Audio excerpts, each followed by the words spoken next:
নমস্কার বন্ধুরা, পম্পার কিচেনে আপনাদের সকলকে স্বাগত। আজ আমি আবারও একদম নতুন ধরনের ভিন্ন স্বাদের একটা মিষ্টির রেসিপি আপনাদের সাথে শেয়ার করব। এক বাটি সুজি আর ময়দা দিয়ে বানানো এই মিষ্টিটা এতই লোভনীয় যে দেখলেই খেতে ইচ্ছা করবে। এটা বানানো ভীষণ সহজ, শুধু তাই নয়, এটা দেখতে যেমন সুন্দর, খেতে তেমনই অপূর্ব। একটা দুটো খেলে মনই ভরবে না। বাচ্চা থেকে বড় যেই খাক না কেন, একবার খেলে বারবার বানানোর জন্য রিকোয়েস্ট করবে। আর যাকে বানিয়ে খাওয়াবেন সেই জানতে চাইবে কিভাবে এই মিষ্টিটা বানিয়েছেন। তাহলে চলুন দেরি না করে আজকের এই ইউনিক ধরনের নতুন স্বাদের মিষ্টির রেসিপিটা দেখে নেওয়া যাক। আজকের ইউনিক স্বাদের যে মিষ্টিটা বানাবো তার জন্য দেখুন এখানে আমি নিয়েছি এই বাটির মাপ করে এক বাটি সামান্য একটু কম সুজি। এর মধ্যে দিয়ে দেবো এই বাটির মাপ করে হাফ বাটি ময়দা। এক চামচ দিয়ে দেবো মিল্ক পাউডার। মিষ্টির স্বাদটা যাতে দ্বিগুণ বেড়ে যায় তার জন্য এখানে সামান্য একটু লবণ দিয়ে দিলাম। দিয়ে দেবো 2 চামচ টক দই, খুব বেশি দরকার নেই, 2 চামচ দিলেই হবে। আর দিয়ে দেবো 2 থেকে 3 চামচের মতো সাদা তেল, খুব বেশি দরকার নেই, 2 থেকে 3 চামচ দিলেই হবে। সামান্য পরিমাণ দিয়ে দেবো বেকিং পাউডার। এখানে কিন্তু বেকিং সোডা ব্যবহার করবেন না, জাস্ট বেকিং পাউডার ব্যবহার করতে হবে। সামান্য একটু এলাচ পাউডার দিয়ে দিলাম। এবার সমস্ত উপকরণ আমি খুব ভালোভাবে মেখে নেব। এই রেসিপিটা একবার আমার মতো বানালে দেখবেন আপনাদের বারবার বানাতে ইচ্ছা হবে, অসম্ভব মজাদার খেতে হয়। দেখুন এখানে কিন্তু দইটা দেওয়ার জন্য বেশ অনেকটাই কিন্তু জলের মেকআপটা হয়ে গেছে, দেখতেই পাচ্ছেন। এবার এখানে আমি জল দিয়ে দেব। জলটা কিন্তু খুব বেশি দেবেন না, এই ব্যাটারটা ঘনত্ব কিন্তু একটু ঘন হবে। আমি আপনাদের বলে দেব কতটা ঘন হলে আজকের এই মিষ্টিটা একদম পারফেক্ট হবে। তো যেহেতু এখানে আমি সুজি ব্যবহার করেছি তাই কিন্তু জল অনেকটা অ্যাবজর্ব করবে, তাই এইভাবে একটু জল আমি বেশি করেই দিলাম। দেখুন ব্যাটারটা কেমন হয়েছে, ব্যাটারটা কিন্তু এইরকমই হবে, এতটাই টাইট হবে। তবে আর একটু জল এখানে কিন্তু ব্যবহার করলেও করতে পারেন, তবে আমি এই মুহূর্তে আর জল ব্যবহার করব না। এবার পরে কিন্তু আবার একটু জলের প্রয়োজন হবে, ব্যাটার দেখেই বোঝা যাচ্ছে আর একটু জলের প্রয়োজন পরে হবে। যেহেতু আমি সুজি ব্যবহার করেছি তাই এটাকে আমি 10 মিনিটের জন্য রেস্টে রেখে দেবো। ততক্ষণ আমি একটা চিনি শিরা বানিয়ে নেব। আর 10 মিনিট পর আমি আপনাদের দেখাচ্ছি ব্যাটারটা কেমন হয়েছে আর কেমন ঘনত্ব হলে আজকের এই মিষ্টিটা একদম পারফেক্ট হবে। দেখুন এখানে একটা চিনি শিরা আমি বানিয়ে নিচ্ছি। আচ্ছা, কোনো কারণে ক্যামেরাটা বন্ধ হয়ে যাওয়ার জন্য আমি কিন্তু আপনাদের সাথে শেয়ার করতে পারলাম না, তা আমি এখানে আপনাদের মাপ বলে দিচ্ছি। দেখুন এখানে আমি এই বাটির মাপ করে 1 বাটি চিনি নিয়েছি আর 1.5 বাটি জল নিয়েছি। আচ্ছা, এর মধ্যে দিয়েছি একটু এলাচ পাউডার আর দিয়েছি একটু ফুড কালার। 1 ফোঁটা ফুড কালার দিলে কি হয় বলুন তো, মিষ্টির কালারটা খুব সুন্দর হবে। তো যাই হোক, শিরাটাকে কিন্তু আমি একদম রেডি করে নিয়েছি। আর ঘনত্বটা দেখুন, 1 তার 2 তার হলে যেমন হয় সেরকমটা দরকার নেই, জাস্ট একটু এরকম চিটচিটে ভাব হলেই হবে। এই দেখুন এরকম চিটচিটে ভাব হলেই হবে।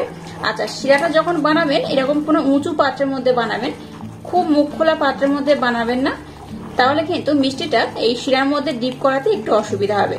তো যাই হোক, এইরকম একটা পাত্রের মধ্যে ওই জন্য আমি কিন্তু শিরাটাকে বানিয়ে নিয়েছি। এবার আমি শিরাটাকে নামিয়ে ঢাকা দিয়ে রেখে দেবো। এবার দেখুন গ্যাসটা জ্বেলে দিয়ে একটা ফ্রাই প্যানের মধ্যে তেল দিয়ে তেলটাকে আমি গরম করতে বসিয়ে দিয়েছি। তেলটাকে কিন্তু খুব ভালোভাবে গরম করতে হবে। তেলটা ততক্ষণে গরম হতে থাকুক, আমি ততক্ষণে ব্যাটারটা রেডি করে নেব। দেখুন 10 মিনিট পর আমি ফিরে এলাম। ব্যাটারটার ঘনত্ব দেখুন আগে থেকে কিন্তু বেশ টাইট হয়ে গেছে। এতটা টাইট হলেও কিন্তু হবে না, আর একটু এখানে জলের প্রয়োজন, আমি আগে বলেছিলাম। আর একটু জল এখানে দিতে হবে। আর একটু জল আমি দিয়ে দিলাম। জলটা দিয়ে আবার এটাকে আমি খুব ভালোভাবে মেখে নেব। আপনারা চাইলে এটাকে ব্লেন্ডারের মাধ্যমে ব্লেন্ড করতে পারেন, তবে হাত দিয়ে করলে কিন্তু বেটার হয়। এটা মাখাতে খুব সুবিধা হয় আর ব্যাটারটাও খুব সুন্দর হয়। আবারও বলছি, ব্যাটার ঘনত্ব কিন্তু বেশ টাইট হবে, আমি আপনাদের দেখিয়ে দিচ্ছি, একদম পাতলা হবে না। এইভাবে একটু ভালোভাবে যদি ফেটিয়ে নেন তাহলে কিন্তু ব্যাটারটা খুব সুন্দর হবে, আর যে মিষ্টিটা বানাবো সেটাও কিন্তু অপূর্ব হবে। দেখুন এবার ব্যাটার ঘনত্ব কিন্তু দেখুন একদম ঠিক রয়েছে, খুব পাতলা নয় আবার খুব যে ঘন তাও নয়, তবে তুলনামূলক এটা ঘনই হয়েছে, দেখে বুঝতেই পারছেন।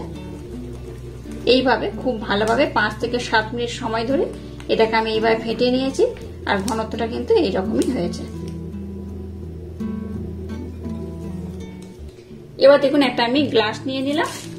এবার নিয়ে নিয়েছি একটা পাইপিং ব্যাগ। ব্যাগটাকে দেখুন এখানে একটা নজল লাগিয়ে দিয়েছে, এই দেখুন এইরকম একটা নজল নিয়েছি। এটা কিন্তু আপনারা বাজারে খুব সহজে কিনতে পাবেন। এই গ্লাসের মধ্যে রাখলে কি হবে, ব্যাটার দিতে খুব সুবিধা হবে। এবার এই ব্যাটারটাকে এর মধ্যে আমি দিয়ে দেবো। যেহেতু ব্যাটারের পরিমাণটা কম, তাই কিন্তু আমি একদম সম্পূর্ণটা একসাথে দিয়ে দেব। আপনারা চাইলে কিন্তু দুবার ধরেও দিতে পারেন। আর যদি আপনারা এই মিষ্টির পরিমাণটা একটু বেশি বানান, তাহলে কিন্তু দুবার দিয়ে এইভাবে ভরে নেবেন। এবার এইভাবে ব্যাটারটাকে আমি নিয়ে নিলাম। এইভাবে কিন্তু নিয়ে নিতে হবে। এইভাবে এটাকে আমি মুড়ে নেব। এইভাবে মুড়ে নিলে কি হবে, ব্যাটারটা দিতে কিন্তু সুবিধা হবে। এটা মুড়ে নিয়েছি, এইভাবে মুড়ে নিলে খুব সুবিধা হবে। এবার একটা আমি কাটার লাগিয়ে দেব।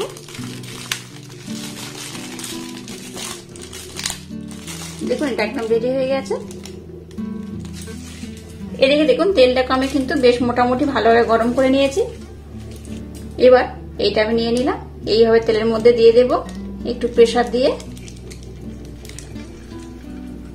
এইভাবে ঘুরিয়ে ঘুরিয়ে কিন্তু দিতে হবে।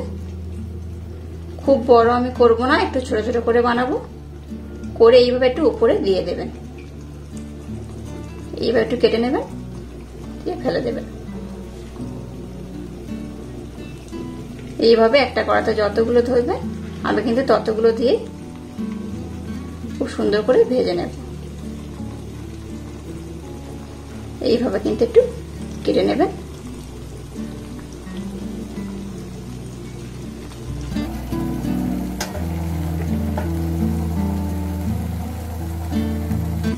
আপনারা কিন্তু কাঁচির মাধ্যমেও কিন্তু কেটে নিতে পারেন এইভাবে।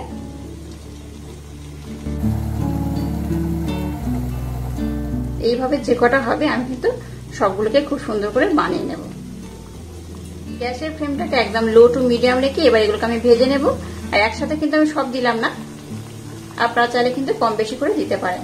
এগুলো কিন্তু অটোমেটিক তেলের উপরে ভেসে উঠবে। উপর থেকে এইভাবে আমি একটু তেল দিয়ে দেব। এবার এটাকে উল্টে পাল্টে একটু লাল লাল করে ভেজে নেব। খুব বেশি লাল আমি করবো না, একদিকটা একটু ভালোভাবে কালারটা ধরে গেলে তবে কিন্তু অপর দিকটা উল্টে দেব। আমি দেখাচ্ছি, দেখুন একদিকটা ভালোভাবে হয়ে গেছে কিনা। এই দেখুন এটা কালার ধরতে শুরু করেছে। এইভাবে এবার আমি এটাকে একটা একটা উল্টে দেব। এইভাবে একটু আমি লাল লাল করে ভেজে নেব। আর দেখুন অপর দিকটা কিন্তু খুব ভালোভাবে কালার ধরা শুরু করে দিয়েছে। এই দেখুন কত সুন্দর কালার এসছে। তো যাই হোক এইভাবে একটু লাল লাল করে ভেজে নেব। আপনারা চাইলে একটু বেশি লাল করতে পারেন, তবে খুব বেশি লাল করবো না, একটু হালকা লাল লাল করে ভেজে নেব। দেখুন এগুলো কিন্তু বেশ সুন্দরভাবে লাল লাল হয়ে গেছে। খুব বেশি লাল করব না। এগুলোকে যেহেতু আমি শিরার মধ্যে আবার দেবো, শিরার মধ্যে দিলে কিন্তু আরো বেশ লাল হয়ে যাবে। তো এটাকে আমি আর বেশি লাল করব না, এটা একদম পারফেক্ট ভাবে হয়ে গেছে। এবার এগুলোকে আমি উঠিয়ে নেব।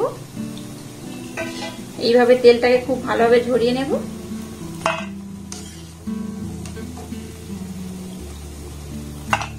দেখুন কত সুন্দর এগুলো দেখতে হয়েছে।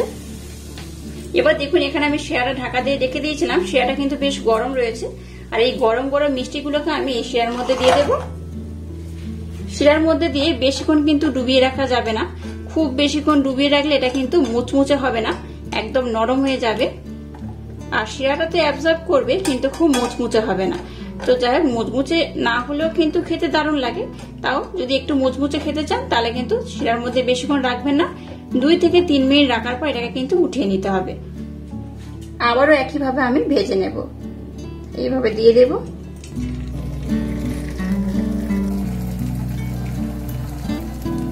দেখুন অন্য মিষ্টিগুলোকে আমি ভাজতে বসিয়ে দিয়েছি। আর এগুলো কিন্তু খুব ভালোভাবে শিরাটাকে অ্যাবজর্ব করে নিয়েছে, দেখতেই পাচ্ছেন। কালারটাও কিন্তু একদম চেঞ্জ হয়ে গেছে। এই দেখুন কত সুন্দর কালার হয়েছে।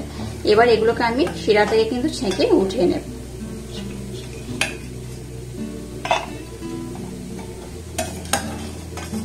আর দেখলেন তো কত অপূর্ব দেখতে হয়েছে। এটা দেখতে যেমন সুন্দর, খেতে কিন্তু তেমনই অপূর্ব। এইভাবে সবগুলোকে আমি খুব সুন্দরভাবে শিরার মধ্যে দিয়ে দেব। আর এইভাবে উঠিয়ে নেব। একটু গরম রয়েছে, কত মুচমুচে হয়েছে দেখতেই পাচ্ছেন, আওয়াজটা শুনে দেখুন। তো সবগুলো ভেজে আমি আপনাদের দেখাচ্ছি এটা কত সুন্দর হয়েছে।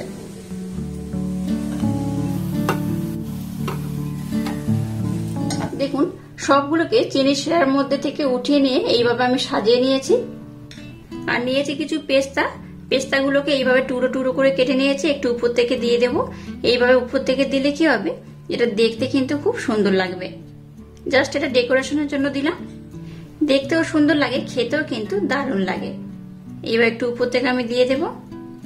দেখুন খুব সুন্দরভাবে পেস্তা দিয়ে আমি ডেকোরেশন করে নিয়েছি। একটা ভেঙে আমি আপনাদের দেখাচ্ছি। দেখুন এটা কিন্তু বেশ রসালো, ভিতর থেকে বেশ রসালো, বাইরে কিন্তু বেশ মুচমুচেই। দেখুন আওয়াজটা শুনে বুঝতেই পারছেন বেশ মুচমুচে হয়েছে, আর ভিতর থেকে কিন্তু বেশ রসালোই। দেখুন ভিতরে কতটা রস দেখুন। এই দেখুন এই শিরাটা কিন্তু খুব ভালোভাবে অ্যাবজর্ব করেছে। আমি দেখাচ্ছি দেখুন কতটা মুচমুচে হয়েছে আর ভিতরের রসটা কতটা নিয়েছে। এই দেখুন আমি একটা ভেঙে দেখাচ্ছি, একদম সম্পূর্ণভাবে ভেঙে দেখাচ্ছি। এই দেখুন দেখতেই পাচ্ছেন কতটা সুন্দর হয়েছে, ভিতরে একদম রসালো আর বাইরে কিন্তু বেশ টাইট। এটা খেতে ভীষণ মজাদার হয়। অবশ্য বাড়িতে আমার মতো একবার হলো ট্রাই করবেন, আশা করছি আপনাদের ভীষণ ভালো লাগবে। আর আজকের এই ইউনিক স্টাইলে মিষ্টির রেসিপিটা যদি আপনাদের ভালো লাগে তাহলে চ্যানেলটাকে লাইক, শেয়ার, কমেন্ট এবং সাবস্ক্রাইব করবেন, আর পাশে থাকা বেল আইকনটা প্রেস করে দেবেন। তাহলে টাটা, আবার দেখা হচ্ছে নতুন কোনো রেসিপি নিয়ে।